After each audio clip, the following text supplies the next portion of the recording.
Now let's talk about bills in the forecast. At the top bar, you can see the total amount of outstanding bills. Clicking it opens a list of all open bills, synced from your accounting software. Once a bill is paid and reconciled, it is removed from the forecast and the payment appears in the history. The bill table includes 2 date columns. The due date is taken directly from your accounting software, and the expected date is the date used in your forecast, calculated based on each vendor's payment history. You can edit the expected date, split the bill into installments,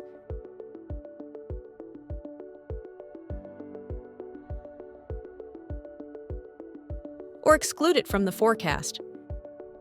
If the expected date passes, Cash Flow Frog automatically pushes the bill forward, so it stays in the forecast, by default, 1 day at a time.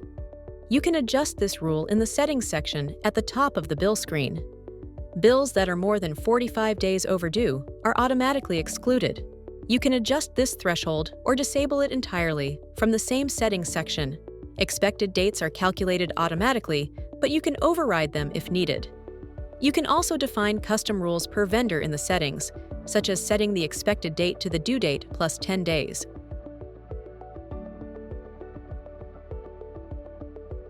All new bills for that vendor will follow the rule.